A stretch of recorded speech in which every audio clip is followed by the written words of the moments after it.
ঈদের দিন, খুশির দিন, ইবাদতের দিন, ঐক্যের দিন।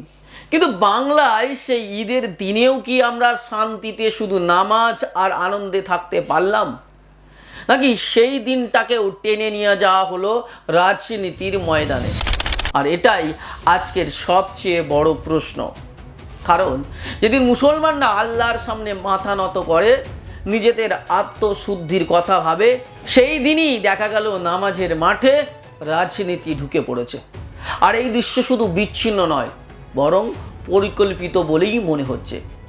রাজ্যের মুখ্যমন্ত্রী মমতা বন্দ্যোপাধ্যায় এবং তৃণমূলের সাধারণ সম্পাদক অভিষেক বন্দ্যোপাধ্যায় ঈদের দিন রেড রোডে গিয়ে বক্তব্য রাখলেন। हमारा अधिकार हम मोदी जी को नहीं देने देंगे। ये सब इंफिल्ट्रेटर्स है।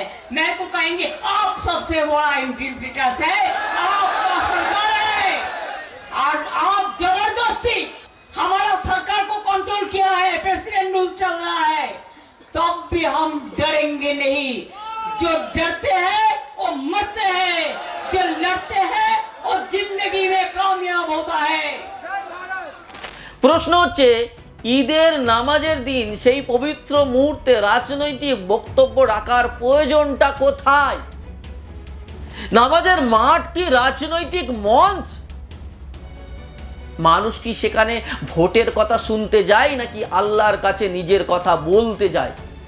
শুধু একটি দল নয়, বিভিন্ন জায়গা থেকে আমরা দেখেছি তৃণমূল থেকে সিপিএম সব দলের প্রার্থীরাই ঈদের নামাজে হাজির হয়ে ভোটের প্রচারে ব্যস্ত।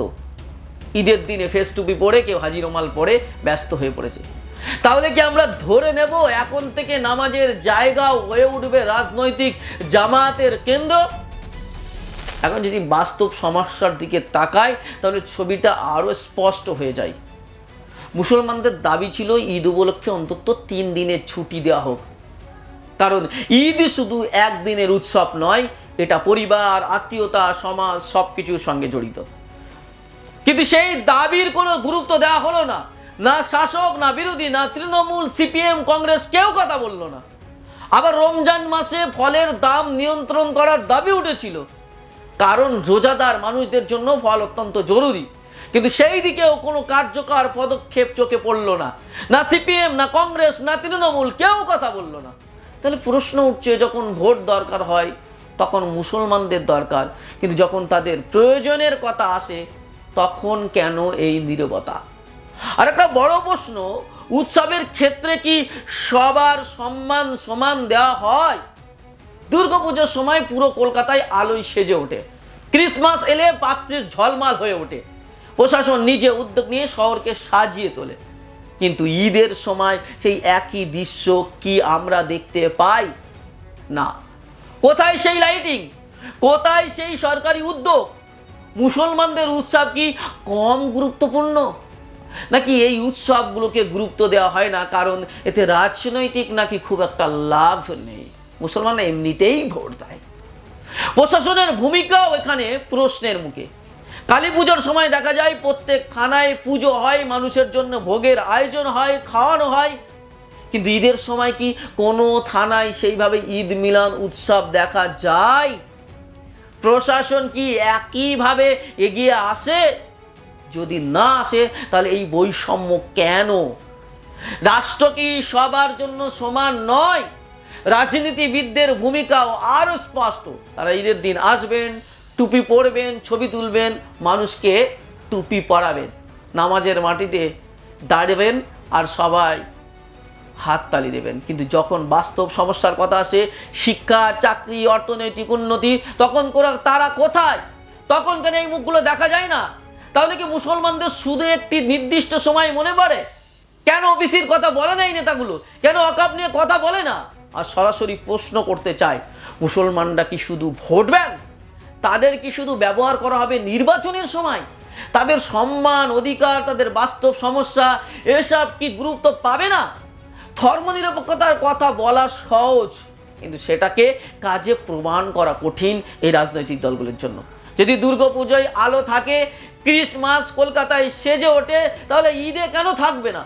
যদি অন্য উৎসবে ছুটি বাড়ানো হয়, তাহলে ঈদের ক্ষেত্রে কেন নয়?